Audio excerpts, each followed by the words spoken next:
you ever wondered why the once beloved Bed Bath & Beyond went bankrupt after 52 long years? Well, buckle up, because today we're diving into the fascinating story behind their downfall, and trust me, this one's a wild ride. Bed Bath & Beyond, we're just going to shorten it to BY because it's easier to say, officially filed for bankruptcy on April 23rd, leaving us all to mourn the loss of our favorite big blue coupons. What started as a thriving retailer in 1971 eventually went public in 1992 and even survived the 2008 financial crisis. So how did we end up here? In a nutshell, the company's ultimate demise was due to a self-imposed disaster. But before we get into that, let's take a moment to appreciate their golden days. BY was known for their compelling value proposition, with founders prioritizing merchandise over fancy stores or e-commerce. Their store managers stocked what local shoppers wanted, and those 20% off coupons kept customers coming back for more. But like many legendary retailers, BY's story took a turn for the worse.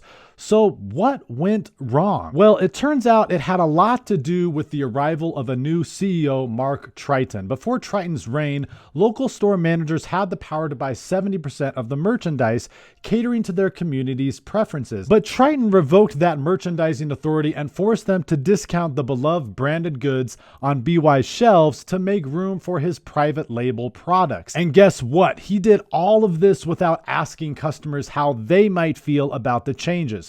This move led to the unfortunate situation where customers could no longer find the products they loved at their local BY store. When Triton replaced customer favorites like All-Clad cookware, OXO kitchen gadgets, and Mikasa china goods with private label goods, sales took a nosedive. One example of a private label product is the Wild Sage brand, which left stores with surplus inventory like 95 purple rugs that had to be heavily discounted in order to sell them. Banks and suppliers were left hanging, and BY's financial situation deteriorated rapidly. Triton tried to force the private label strategy that he used at Target onto BY customers without actually giving them what they really wanted.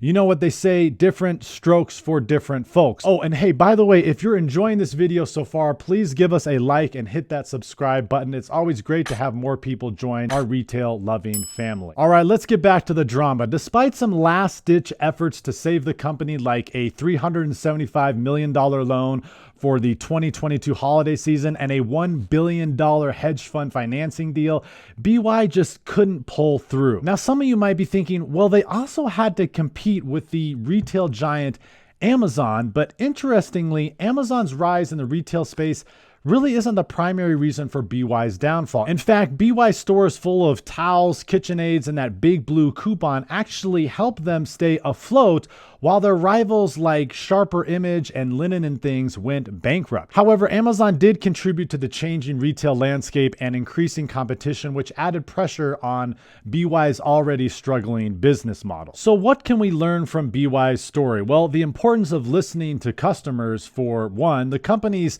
bankruptcy is eerily similar to Circuit City's back in 2008, where a failure to provide what customers wanted led to their downfall. It's all about solving the right problem. And sadly, if you're a BY stockholder, you're probably not getting much from this bankruptcy. But hey, at least we can all learn a valuable lesson from their missteps, right? As for BY's once loyal customers, many of them have moved on to other retailers like Amazon. It's a bittersweet farewell to a company that was once our go-to place for all things home related. And that, my friends, is the roller coaster story of Bed Bath & Beyond's bankruptcy. Remember to like this video and hit the bell for notifications. And until next time, happy shopping.